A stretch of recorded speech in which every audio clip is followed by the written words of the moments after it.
വിമർശനവുമായി ഗവർണറുടെ additional private secretary. ഭാരതാംബ പ്രശ്നം വഷളാക്കിയത് കൃഷിവകുപ്പിന്റെ പിടിവാശി.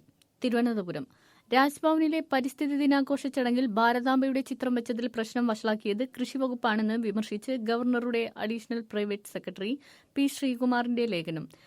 നിലവിളക്കിനെയും ചിത്രത്തെയും വകുപ്പ് എതിർത്തു. പിന്നീട് നിലവിളക്കിനെതിരായ എതിർപ്പ് പിൻവലിച്ചെങ്കിലും ഭാരതാംബ ചിത്രത്തോടെ RSS ബന്ധം പറഞ്ഞ് എതിർപ്പ് തുടർന്നു. ദേശീയ പതാക കൈയിലേന്തിയ ഭാരതാംബയുടെ ചിത്രം വയ്ക്കാമെന്നും പുഷ്പാർച്ചന നിർബന്ധമല്ലെന്നും രാജ്ഭവൻ അറിയിച്ചെങ്കിലും പരിപാടി റദ്ദാക്കുകയായിരുന്നു. വിഷയം കൃഷിമന്ത്രി രാഷ്ട്രീയവൽക്കരിച്ചു.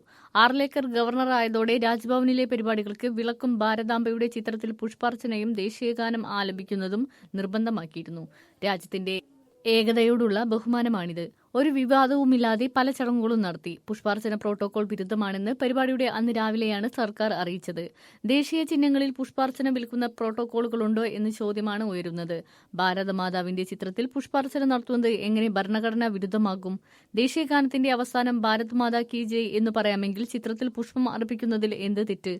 ഭാരതാംബ സങ്കല്പം ഏതെങ്കിലും സംഘടനയുടെ അജണ്ടയുടെ ഭാഗമല്ല. കാവിക്കൊടിയും സിംഹവുമുള്ള ഭാരതാംബയുടെ ചിത്രത്തെ രാഷ്ട്രീയ ചിത്രമായി കുറച്ചു കാണുന്നത് ആ സങ്കല്പത്തിന്റെ ആത്മീയ ആഴം അവഗണിക്കുന്നതിന് തുല്യമാണ്. ഫ്രാൻസിന് മാരിയാനും ഗ്രീസിന് അഥീനയും പോലെ ഇന്ത്യക്ക് ഭാരതാംബയുണ്ട്.